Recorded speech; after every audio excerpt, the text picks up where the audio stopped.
My name is Nate. I'm Kai. And I'm Connor. And Aston couldn't be here, but he is also in our group, and our team is Aston and Gang. So the problem that we face is that the company EcoEssence uses 10-ounce bottles of lotion, and sometimes when customers use them, they report that there's residue that's being left at the bottom of the bottle, and they're complaining that they're not getting the entire product of which they paid for.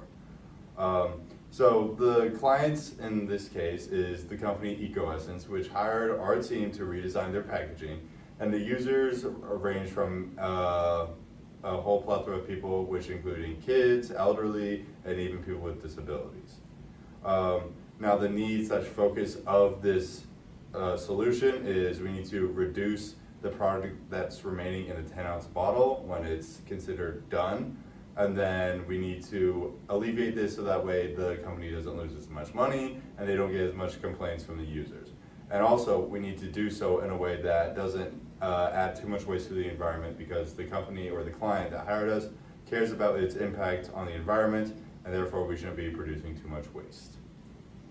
All right, so we had a few criteria and constraints. The first is that it must be the 10 ounces that the original design already had. It can't go down. It must be easy to use, and we measured that via a subjective scale of just 1 to 5. It must be affordable, so the cost shouldn't be much more expensive than the original. It must be durable. We used a drop test, but all reached a 6 feet drop without any damage, and all met their useful life that's required, so we neglected the durability later on.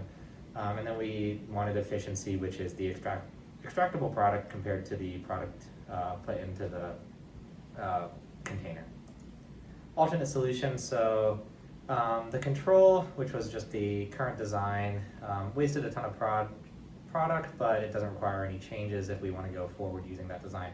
We created a tapered bottom, which we have a diagram of later on, which uses the original form but with a tapered bottom to reduce the waste in the corners. We had a toothpaste tube design, similar to a toothpaste tube, which has poorer ergonomics, so harder with disabilities, but it had very high efficiency, and it was also very not scalable. It didn't go up to 10 ounces very well. Then we had a caulk gun, which is also shown later on. It was very complex and expensive, but had 100% efficiency. Here are the prototypes as shown and described before.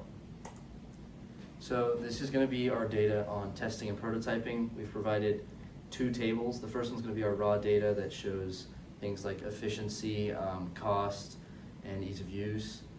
And we also have our weighted decision matrix, which shows that the tapered bottom design came out on top when you factor in everything. For testing, we emptied the product as much as possible, and we measured how much has come out, and we subtracted that value from the original advertised amount to see how much was actually left. And we also did some durability testing. We dropped all of our designs from 6 foot to make sure that the product still worked after a possible drop in the shower or something. This was our final solution. We decided to go with the tapered bottom bottle because of the weighted decision matrix. The way it works is that there's almost like a funnel at the bottom that funnels all the product into the center, which will minimize the waste product that's stuck in the corners. You can see a picture here that shows how the moisturizer would move in this design and how the hose can reach all the way to the bottom. So some trade-offs and limitations of this design is it will unfortunately disrupt the manufacturing and the supply chain. It can limit the potential suppliers. Some factories might not be able to produce this design. The container would unfortunately increase plastic waste because of the funnel.